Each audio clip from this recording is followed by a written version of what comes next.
The cantina on Nexus Prime was dark and smoky. Blue lights flickered above empty tables while the sound of alien music played softly in the background. Commander Zeftai sat alone in the corner booth, his 4 arms wrapped around a tall glass of purple liquid. His gray skin was covered in old scars and his 6 eyes stared at nothing in particular. The old warrior had been coming to this place for years. It was quiet here, away from the noise of the busy space station, away from the young soldiers who thought they knew everything about war, away from the questions he did not want to answer. Tonight was different, though. A group of junior officers from the Galactic Peacekeeping Force had walked in an hour ago. They were loud and full of energy, the way young soldiers always were. They talked about their recent missions and bragged about their victories. Zeftai tried to ignore them, but their voices carried across the empty cantina. "Did you hear about the humans?" Lieutenant Krell asked his friends. The young Vorthon officer had blue skin and sharp teeth that showed when he smiled. "They want to join our Special Forces unit." The other officers laughed. Captain Morden, a tall insect-like being with green shell armor, clicked his mandibles in amusement. Humans? Those soft pink creatures from that backward planet? What could they possibly know about real warfare? "I heard they still use metal bullets in some of their weapons," another officer said. "How primitive can you get? We stopped using solid projectiles centuries ago. Their whole military history is just them fighting each other over dirt and water," Krell continued. "They have never faced real enemies, never fought in space, never seen plasma weapons or energy shields. What good could they be?" The group erupted in more laughter. They ordered another round of drinks and continued making jokes about human warfare. They talked about how humans were probably too weak for real combat, how their small size and fragile bodies made them useless as soldiers, how their simple weapons and tactics belonged in a museum. Zeftai felt his grip tighten on his glass. The liquid inside began to bubble as his body temperature rose. He had been listening to this kind of talk for months now. Ever since the humans had been accepted into the Galactic Federation, everyone had opinions about them. Most of those opinions were wrong. "I bet a single squad of our warriors could conquer their entire planet," Krell said loudly. "From what I read in the reports, they surrender pretty easily. No real fighting spirit." That was when Zeftai stood up. His chair scraped against the metal floor with a harsh sound that made everyone in the cantina look his way. The old commander was tall, even for his species, and his presence filled the room. The scars on his face seemed to glow in the dim light. He walked slowly to the table where the young officers sat. They looked up at him with surprise and a little fear. Everyone in the peacekeeping force knew Commander Zeftai. He was a legend, a veteran of more battles than any living soldier, a warrior who had served in conflicts across the galaxy for over 30 years. "Mind if I sit down?" Zeftai asked, though he was already pulling out a chair. "Of course, Commander," Krell said quickly. "We were just talking about the new human recruits." "I heard," Zeftai said. He set his glass on the table and looked at each of the young officers. "You think you know something about human warfare?" "Well, we have read the reports," Captain Morden said carefully. "Their technology is primitive. Their tactics are basic. They have no experience with galactic-level conflicts." Zeftai nodded slowly. He took a sip of his drink and was quiet for a long moment. The other officers waited, not sure what to say. The commander's 6 eyes seemed to be looking at something far away. "You are right about some things," Zeftai finally said. "Their technology is behind ours. Their weapons are simple. They have never fought in space battles before." He paused and looked directly at Krell. "But you are wrong about everything else." "What do you mean, sir?" Krell asked. "You think you understand war because you have seen plasma battles and orbital bombardments," Zeftai said. His voice was low and quiet, but every word carried weight. "You think you know what real combat looks like because you have fought pirates and rebels with outdated equipment." The young officers shifted uncomfortably in their seats. There was something in the commander's tone that made them nervous. "But you have never witnessed what I saw during the human integration wars," Zeftai continued. "You have never seen what happens when you back a human into a corner. You have never watched them fight when they have nothing left to lose." "The integration wars?" Mordoon asked. "But sir, that was 20 years ago. The humans lost that conflict. They were forced to accept Federation terms. Zeftai's laugh was bitter and cold. Is that what they teach you in the academy now? That the humans lost? He shook his head. The humans did not lose, young officer. We just stopped fighting them before they destroyed us all. The cantina had gone completely silent now. Even the bartender, a large furry creature from the rim, worlds, had stopped cleaning glasses to listen. Everyone knew about the integration wars, but few people talked about what really happened. I was there, Zeftai said. I served as a military observer with the hegemony forces. I watched the whole thing unfold from the beginning.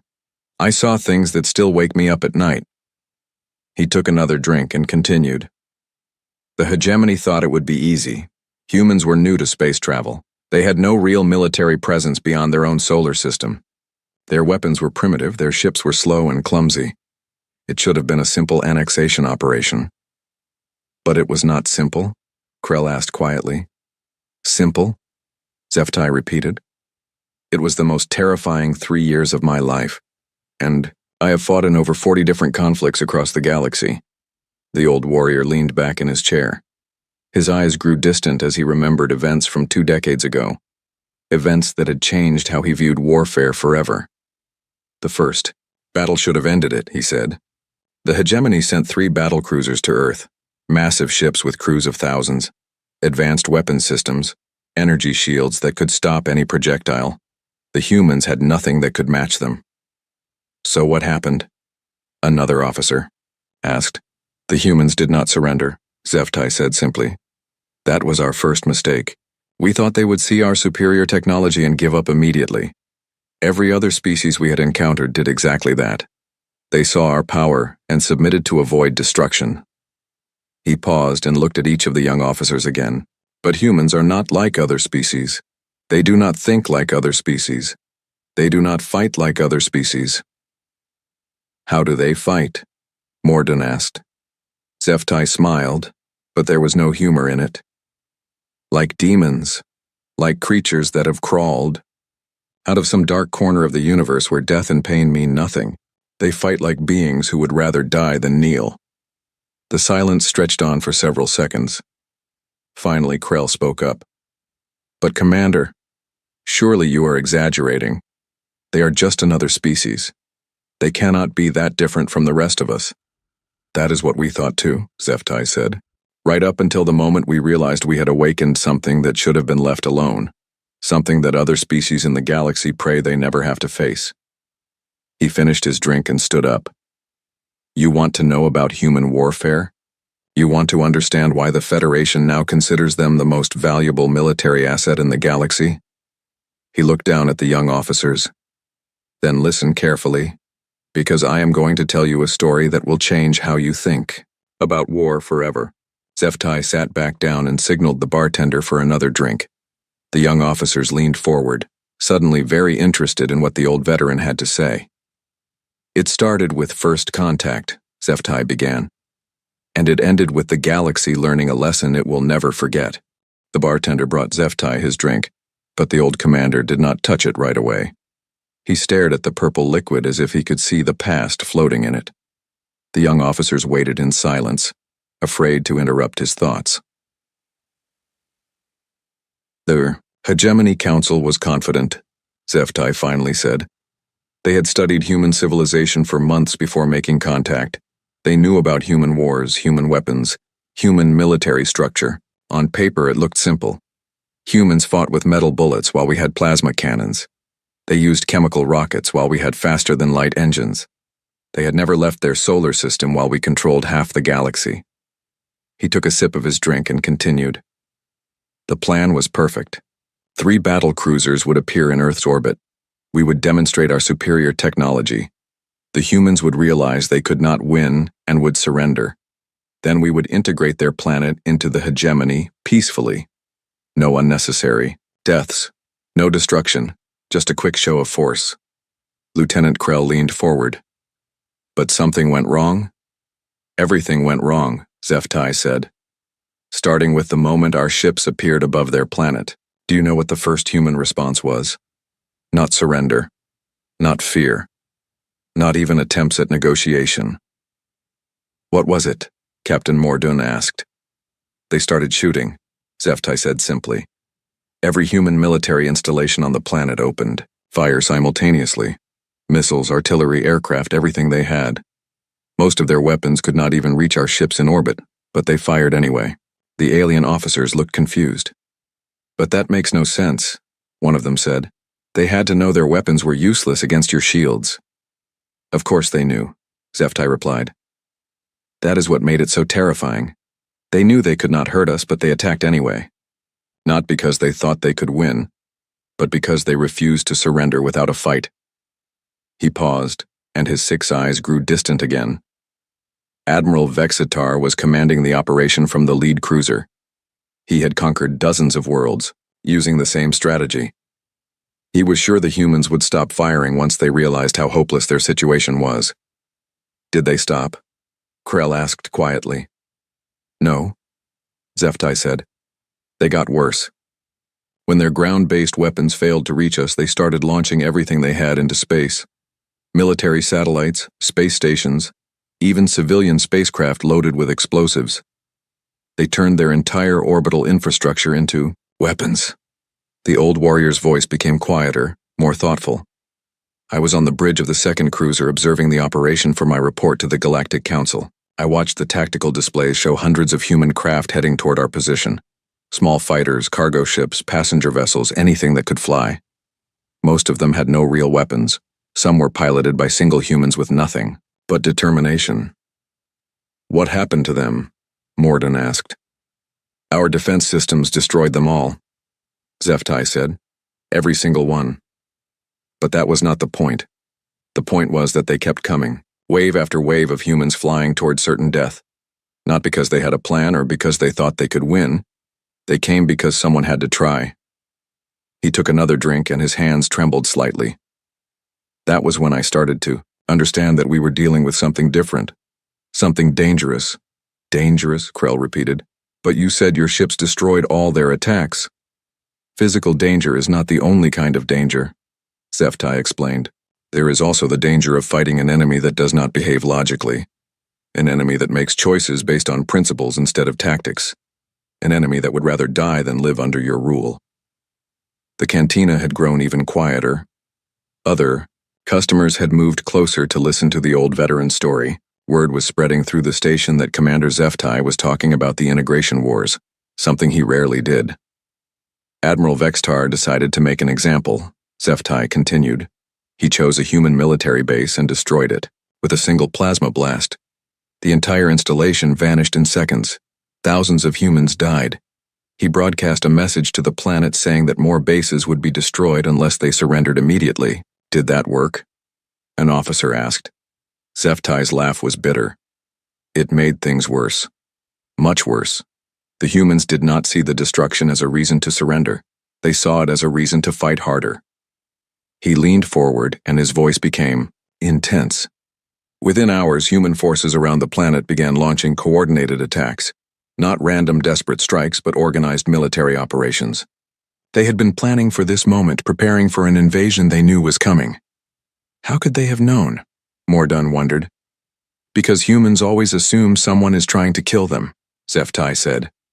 They have been fighting wars for thousands of years. Fighting each other, fighting nature, fighting anything that threatens them. It is built into their thinking. When we appeared in their sky, they did not see potential allies or even conquerors. They saw enemies. The old commander stood up and walked to the window. Outside, ships of a dozen different species moved through the busy space lanes around Nexus Prime. Peaceful trade vessels, passenger transports, diplomatic craft, a normal scene of galactic civilization. The real shock came when we tried to land. Ground forces, he said without turning around. The hegemony sent down assault troops to secure strategic positions. These were veteran soldiers with advanced armor, energy weapons, and air support. They expected to face primitive human armies with metal guns and wheeled vehicles. What did they find instead? Krell asked. Zeftai turned back to face the group. They found Sergeant Jake Morrison and his squad of Marines. The way he said the human name made everyone in the cantina pay attention. There was respect in his voice, but also fear. Morrison was a human soldier stationed at a base called Camp Pendleton. When our dropships landed nearby, he was ordered to hold his position until reinforcements arrived. His squad had 12 humans. Our assault force had over 200 soldiers with the best equipment in the galaxy. The humans were outnumbered, Morden observed. Numbers meant nothing to them, Zeftai said. Morrison looked at the situation and decided that dying in place was not acceptable. He was going to attack. The alien officers exchanged glances. Attack? Against overwhelming odds? That is what humans do, Zeftai replied. They do not calculate odds the way we do. They do not think about what is possible or reasonable. They think about what needs to be done. He sat back down and continued his story. Morrison split his squad into 3 groups. He sent 4 humans to flank the landing zone from the north. He sent 4 more to attack from the south. He kept 4 with him for a direct assault. 12 humans against 200 trained soldiers, Krell said. It should have been a massacre. It was, Zeftai agreed. But not the kind we expected. The old warrior's voice became very quiet. Morrison's squad had been studying alien technology for weeks, ever since our ships appeared. They had figured out how our energy shields worked. They knew our weapons had longer range but slower firing rates than their bullets. They had identified weak points in our armor. He paused and looked at each officer. But most importantly, they had something we did not understand, something we had never encountered in any other species. What was that? Morden asked. They had no fear of death, Zeftai said.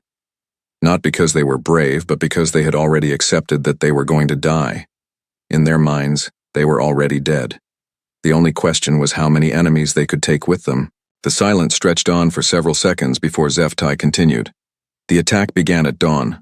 Morrison's flanking groups hit our perimeter simultaneously, while he led the center assault. They used their primitive weapons in ways our computers could not predict. They turned their own vehicles into bombs.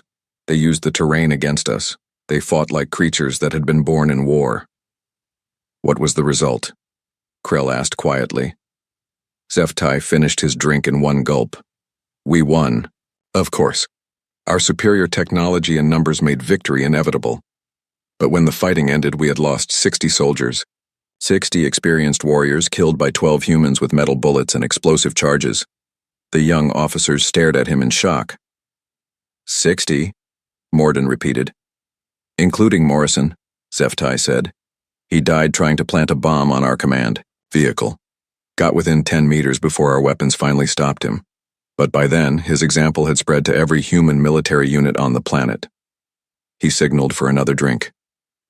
That was when we realized we were not fighting a normal war. We were fighting something else entirely. Something that would change everything we thought we knew about combat. The cantina was completely silent now. Even the background music had stopped playing. Everyone was listening to Commander Zeftai's story.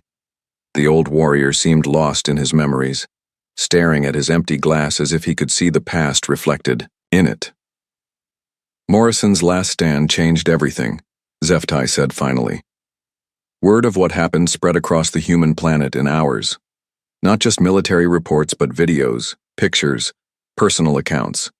The humans have something called the internet that connects their entire world. Every human saw what 12 Marines had done against impossible odds. Lieutenant Krell shifted uncomfortably in his seat. That must have discouraged them, seeing their soldiers die.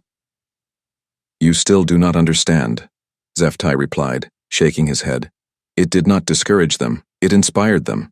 Within days, every human military unit was requesting permission to attack our positions. They were volunteering for suicide missions.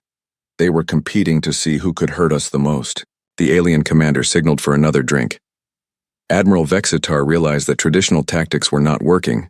The humans were not going to surrender after losing a few battles. They were going to fight until every last one of them was dead. So he decided to try a different approach. What kind of approach? Captain Morden asked. Urban warfare, Zeftai said. The Admiral chose a human city called New Denver and surrounded it with ground forces. The plan was to capture it quickly, show the humans we could take their population centers and force them to negotiate. He paused as the bartender brought his drink. New Denver had about 2 million human civilians and a small military garrison. Our intelligence said it would fall in days. We had orbital bombardment capability, advanced armor, energy weapons. and air support. The humans had concrete buildings and metal guns. How long did it actually take? Mordun asked quietly. 3 months, Zeftai said. 3 months of the most brutal urban combat I have ever witnessed. And I have been in siege warfare on a dozen different worlds. The old veteran took a long drink before continuing. The human commander was Colonel Maria Santos. She had been in charge of the garrison for only 6 months before we arrived. Young for a human officer, but experienced in what they call guerrilla warfare. What made her special? Krell asked. She understood something that most military commanders never learn, Zeftai replied. She understood that in urban warfare, every civilian is a potential soldier, and every building is a potential fortress. More importantly, she understood that humans would rather die fighting than live under occupation. He leaned forward, his 6 eyes focused on the young officers. Santos turned New Denver into a nightmare for our forces. Every street became a killing ground. Every building became a bunker. Every sewer tunnel became a supply route. The humans did not just defend their city, they weaponized it. How? Another officer asked. They used their knowledge of the city against us, Zeftai explained. We had maps and satellite images, but they had grown up there. They knew every alley, every basement, every hidden passage. They turned their own homes into traps. The commander's voice grew quieter, more intense. On the first day of the siege, we sent in a reconnaissance company to test their defenses. 50 soldiers with full combat gear and air support. They entered the city from the north, following the main road toward the government district. What happened to them? Krell asked. They disappeared, Zeftai said simply. Not killed in open combat, not destroyed by heavy weapons. They just vanished into the city. We lost contact with them one by one as they moved deeper into the urban area. The alien officers looked confused. How is that possible? Because the humans were fighting a different kind of war, Zeftai replied. They were not trying to hold territory or protect strategic positions. They were trying to make the city uninhabitable for us. Every soldier who entered New Denver became a target for the entire population. He took another drink and continued. We found the bodies of our reconnaissance company 3 days later. They had been killed by sniper fire, improvised explosives, and close combat attacks. Some had been taken down by human children throwing bottles filled with burning fuel. Others had been killed by elderly humans using hunting rifles from apartment windows. Children and elderly civilians? Mordun asked, in shock. The humans do not separate military and civilian populations the way other species do, Zeftai explained. When their city was threatened, everyone became a defender. Store owners, teachers, doctors, mechanics, even teenagers. They all picked up weapons and joined the fight.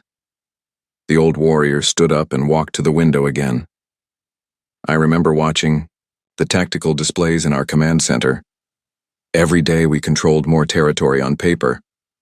Every day we pushed deeper into the city, but every day we lost more soldiers to attacks that came from nowhere. What about your superior technology? Krell asked. Your energy weapons and armor should have given you a major advantage. Technology means nothing if you cannot see your enemy, Zeftai replied. The humans learned to fight from hiding. They would attack and then disappear into the civilian population.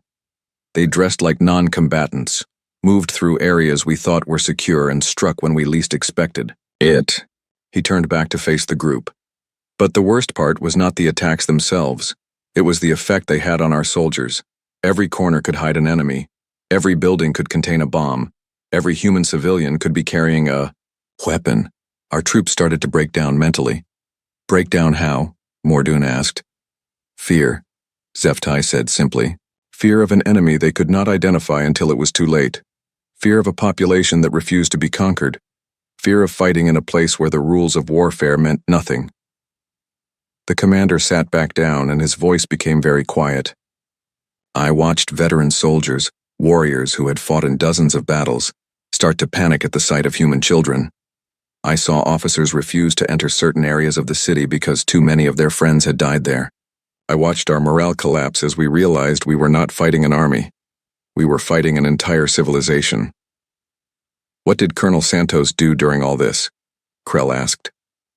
She coordinated the defense from a mobile command post, Zeftai replied, never staying in one place for more than a few hours. She had human civilians acting as messengers, carrying orders through the city's underground tunnels. She turned every neighborhood into an independent fighting unit that could operate without central command. He paused and looked at each of the young officers. But what impressed me most was her use of psychological warfare. Santos understood that we were not just fighting for territory. We were fighting for the will to continue. She made sure every attack on our forces was recorded and broadcast to the rest of the planet. Broadcast? Moradun asked. The humans have communication technology that lets them share information instantly across their world. Zeftai explained. Every time our soldiers were killed, every time we failed to take an objective, every time we had to retreat, the entire human population saw it happen. The old warrior's voice grew bitter.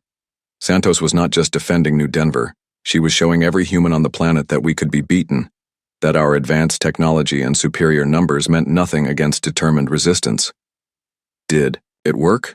Krell asked quietly. Human military units across the planet started using the same tactics, Zeftai replied. Every city we approached became another New Denver. Every town became a fortress. Every village became a death trap. We went from fighting one army to fighting an entire species. He finished his drink and set the glass down carefully. That was when I started to understand the true horror of what we had started. We were not just at war with human soldiers. We were at war with human civilization itself, and human civilization had decided that it would rather burn than surrender. The silence in the cantina was complete. No one moved, no one spoke, no one even seemed to breathe. Finally, Krell found his voice. What happened next? He asked. Zeftai smiled, but there was no warmth in it. Next came the counterattack. The moment when Colonel Santos and Lieutenant Commander Ryan Clark showed us what humans could do when they stopped playing defense and started playing offense. Commander Zeftai ordered another drink and waited for it to arrive before continuing his story. The young officers sat frozen in their chairs, afraid to miss a single word. The rest of the cantina had gone completely silent. Even the bartender had stopped working to listen. The counterattack began on day 73 of the siege, Zeftai said. We thought we were winning. Our forces controlled most of the outer districts of New Denver. We had pushed the human defenders back to the city center. Admiral Vexistar was planning the final assault when everything changed. He took a sip of his drink and his hands trembled slightly. It started at 400 hours. Complete darkness, no moon, heavy cloud cover. Perfect conditions for what the humans call a night raid. Lieutenant Commander Ryan Clark led the attack with 200 human soldiers. 200 against how many of your forces? Lieutenant Krell asked. We had over 3,000 troops, surrounding the city, Zeftai replied, plus air support, armored vehicles, and orbital fire support. Clark's force should have been destroyed before they got within a kilometer of our positions, but they were not, Captain Mordun asked quietly. They got past our entire perimeter without being detected, Zeftai said. Not through our lines, under them. The humans had been digging tunnels for weeks, a whole network of underground passages that connected the city to the surrounding area. We never knew they existed. The old warrior's voice became very quiet. Clark divided his force into 20 small teams. Each team had a specific target: command posts, supply depots, communication centers, air defense positions. They hit everything. At once. How did they coordinate without being detected? Another officer asked. They used their own bodies as communication systems, Zeftai explained. No radio signals, no electronic messages. They had memorized the timing of every attack down to the second. Each team knew exactly when to strike, what to hit, and how long they had before reinforcements arrived. He paused and looked at each of the young officers. But the real genius was not in the planning. It was in how they fought. These humans had been studying our tactics for months. They knew our weaknesses better than we did. What weaknesses? Krell asked. Our energy weapons. Were powerful but slow to recharge, Zeftai replied. Our armor was strong but heavy. Our night vision was better than human eyes, but it could be overloaded by bright lights. Clark's teams exploited every single limitation. The commander stood up and began pacing behind his chair. They attacked our command post first. The humans had built devices that created blinding flashes of light. When our guards were temporarily blinded, the attack team moved in with their metal weapons and explosive charges. Metal weapons against energy armor? Mordun asked in confusion. Human bullets could not penetrate our armor directly, Zeftai agreed, but they could damage the power systems that ran the armor. And once the power failed, the armor became just heavy metal clothing. He sat back down and continued. While one team was attacking the command post, another team hit our air support base. They used their primitive missiles to destroy our aircraft while they were still on the ground. No air battles, no complex tactics, they just blew up our ships before we could use them. How many casualties did you take? Krell asked quietly. In the first hour, we lost over 400 soldiers, Zeftai said. 400 experienced. Warriors killed by humans using weapons that belonged in a museum. But that was not the worst part. What was worse? Mordun asked. The humans did not just kill our soldiers, Zeftai replied. They captured our equipment. Within hours of the attack, Clark's teams were using our own weapons against us. They learned to operate alien technology faster than should have been. Possible.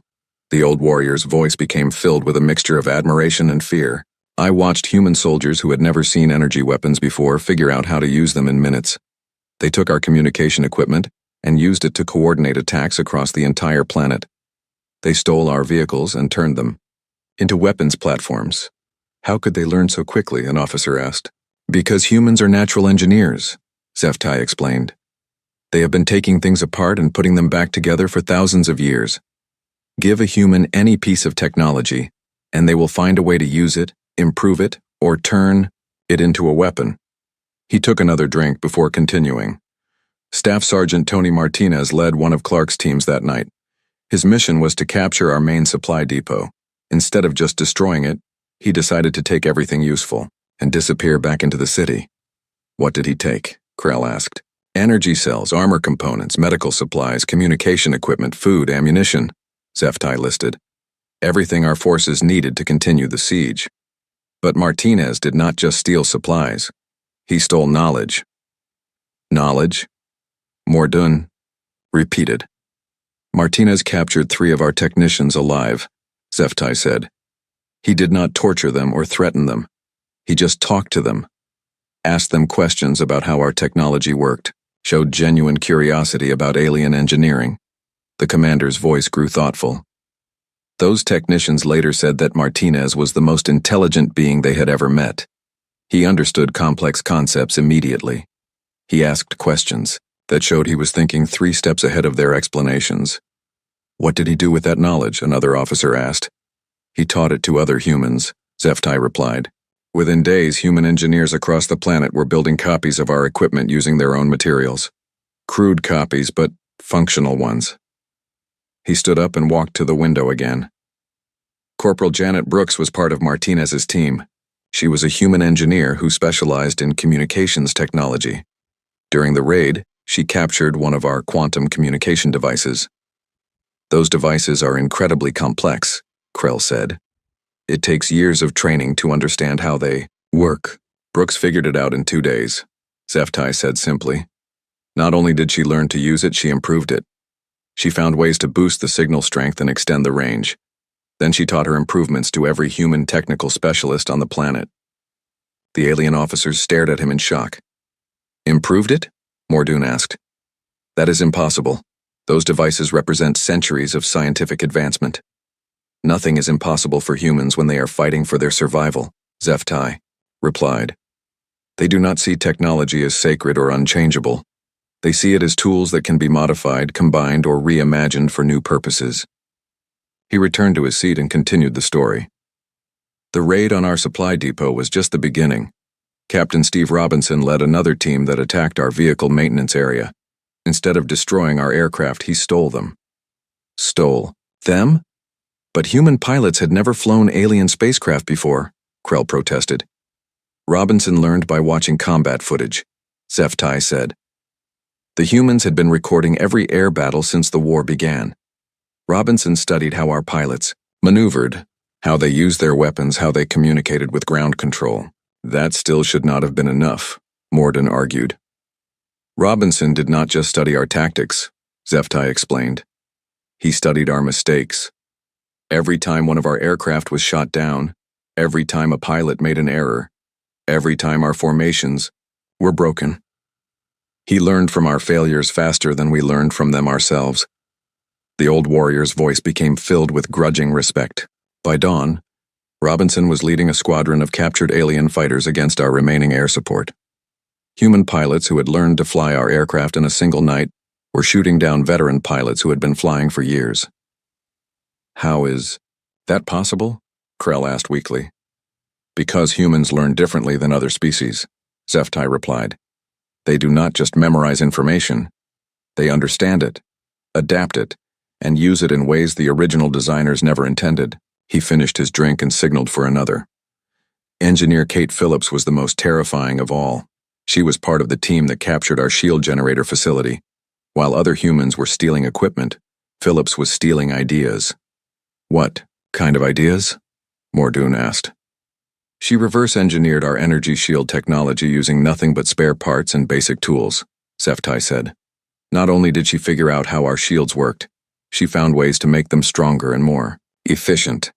The silence stretched on for several seconds before Krell spoke. What happened after the counterattack? Zeftai smiled grimly. We discovered that capturing New Denver was no longer our biggest problem. Our biggest problem was that we had taught the humans how to fight us, and now they were teaching the rest of their species everything they had learned. Commander Zeftai sat in silence for a long moment, staring at his empty glass. The cantina was so quiet that everyone could hear the hum of the space station's life support systems. The young officers waited, knowing that the old warrior was approaching the most important part of his story. By the end of year 2, we were no longer fighting the same war. Zeftai finally said, the humans had spread their knowledge across the entire planet. Every human military unit now had access to our technology. They were building their own versions of our weapons, vehicles, and equipment. He looked up at the young officers with his 6 eyes. But that was not the worst part. The worst part was that they were making our technology better. Better how? Lieutenant Krell asked quietly. Human engineers are not bound by tradition or established thinking, Zeftai explained. When they captured our energy weapons, they did not just copy them. They found ways to make them fire faster, hit harder, and use less power. When they stole our armor, they made it lighter and stronger. When they took our vehicles, they made them faster and more maneuverable.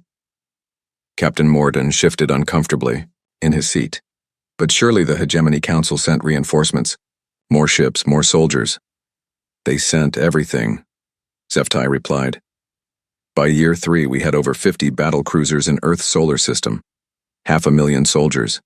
The largest invasion force in galactic history. We should have been able to conquer 100 worlds with that kind of power. What went wrong? Another officer asked. The humans had learned to fight in space, Zeftai said simply. They built their own warships using our technology. Ships that looked primitive but fought like demons. They turned their entire solar system into a fortress. The old warrior stood up and began pacing again. General Patricia Murphy was in command of human space forces by then. She was a brilliant strategist who understood something that most military commanders never learn. What was that? Krell asked. She understood that winning and surviving are not the same thing, Zeftai replied. Murphy was not trying to defeat the hegemony. She was trying to make the cost of conquering humanity so high that we would give up and leave. He returned to his seat and continued. Murphy's strategy was simple but terrifying. Every time we destroyed a human ship, 2 more would appear. Every time we captured a human base, they would build 3 more. Every time we thought we had won a battle, we discovered we had actually lost the war. How could they build ships so quickly? Mordoon asked. Because humans do not think about resources the way other species do, Zeftai explained. When they needed metal for ships, they tore apart their own cities. When they needed power sources, they converted their civilian technology. When they needed weapons, they turned their industrial facilities into weapon factories. The commander's voice became filled with awe and fear. I watched human civilians volunteer to have their homes demolished so the metal could be used for warships. I saw human families give up everything they owned to support the war effort. I witnessed an entire species willingly destroy their own civilization to prevent us from taking it. That makes no sense, Krell protested. Why destroy what you are trying to protect? Because humans understand something that most species do not, Zeftai replied. Freedom is more valuable than life itself. They would rather live in ruins as free beings than live in palaces as slaves. He took a sip of his new drink and continued. The final battle happened above Earth itself. Admiral Carl Jackson commanded the human fleet from a ship they had built in their orbital shipyards. It was half the size of our battle cruisers, but twice as dangerous. What made it so dangerous? Mordoon asked. Human creativity, Zeftai said. Jackson's ship was not designed like any vessel we had ever seen. It did not follow standard shipbuilding principles. It was built specifically to fight us, using everything the humans had learned about our weaknesses. The old warrior's voice became very quiet. The ship had no heavy armor, but it was incredibly fast. It had no massive weapons, but it carried hundreds of small fighters. It had no shields, but it was almost impossible to hit. Jackson had created a warship that was designed to be everything our ships were not. How did the battle go? Krell asked. We lost, Zeftai said simply. Not because the humans had superior technology or greater numbers. We lost because Jackson understood something about warfare that we had forgotten. What was that? Another officer asked. That the purpose of fighting is not to destroy your enemy, Zeftai explained. The purpose of fighting is to make your enemy stop fighting. Jackson was not trying to destroy our fleet. He was trying to show us that we could never win. The commander leaned forward and his voice became intense. Jackson surrounded his ship with our battle cruisers. He was outnumbered 50-1. Any reasonable commander would have surrendered or tried to escape. Instead, Jackson opened a communication channel to our entire fleet. What did he say? Mordoon asked. He gave us a choice, Zeftai replied. We could continue fighting and destroy his ship, but the humans would never stop building more ships. We could conquer their planet, but they would never stop fighting back. We could kill every human in space, but billions more on the planet would continue the war. The alien officers stared at him in silence. Finally, Krell spoke. What was the alternative? Peace, Zeftai said. Jackson offered to end the war immediately if we agreed to leave human space and never return. No surrender, no tribute, no occupation. Just a mutual agreement to leave each other alone. But the hegemony had invested 3 years in the conquest. Mordoon protested. Hundreds of thousands of soldiers, dozens of ships, enormous resources. The council would never agree to just walk away. Jackson knew that, Zeftai replied. So he made his offer more persuasive. How? Krell asked.